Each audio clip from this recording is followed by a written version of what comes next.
Podcasting started probably, 20-ish years ago, and the first podcast is largely a tribute to Boston's own Christopher Lydon.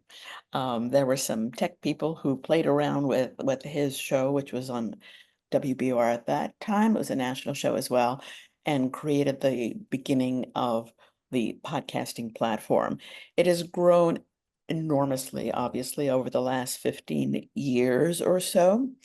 I would say at the beginning, there were a lot of kind of audio nerds, audio producers producing really good state-of-the-art documentary style podcasts. Um, and then Serial came along, which was the game changer that made that. It was so popular that it introduced a lot of people to podcasting and to that platform. And podcasting just grew like crazy. Like no one really knows. Do we have over 2 million podcasts? Probably. But the truth is that even though there might be over 2 million podcasts, that people could identify, what happens is once people start podcasting, because everybody wants a podcast, um, they begin to realize very quickly how hard it is to produce, how expensive it is to produce, and how difficult it is to gain an audience. So people tend to, many of those podcasts, it's hard to estimate how many, but a good percentage of them stop after 4 or 5 episodes because people just can't continue. It's time consuming and expensive. And if you can't build audience, then it's very hard to pay for it.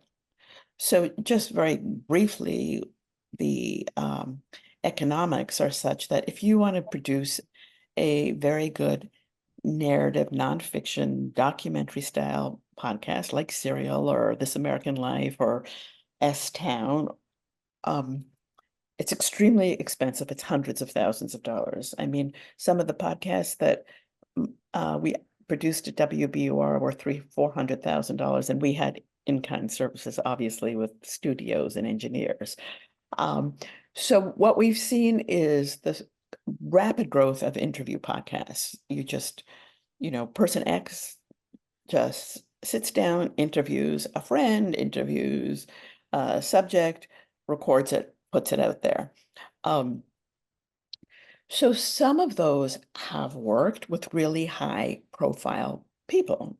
If you're Ezra Klein, who I think is brilliant and does just an interview podcast, he has the New York Times behind him. It's produced at the New York Times, so he has all the marketing efforts of the New York Times behind him. So that issue of discoverability is minimized because it's part of the New York Times um, catalog of podcasts, and there's significant marketing dollars behind it.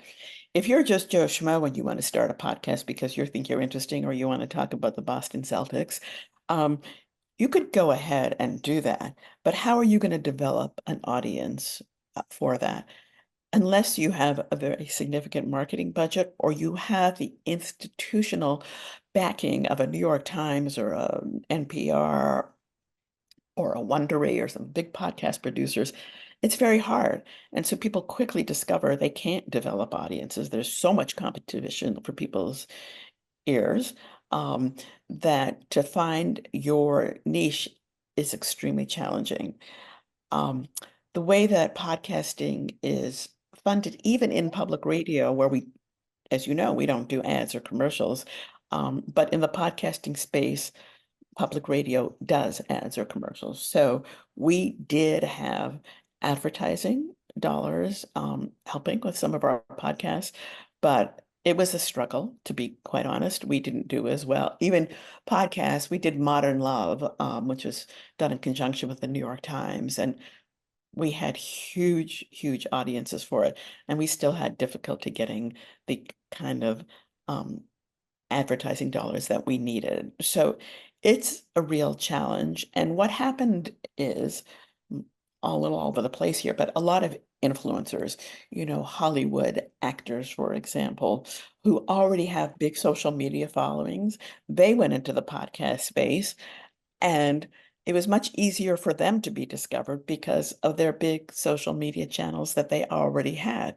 Um, so if you've already have that, then it makes it a lot easier to get the audience you need to then get the funding that you need.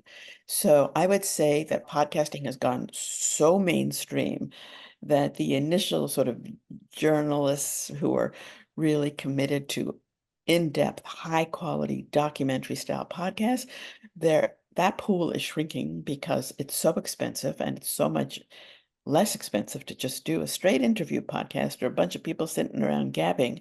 Um, and if you're doing it with people who already are famous or have followings, then it's obviously a lot easier.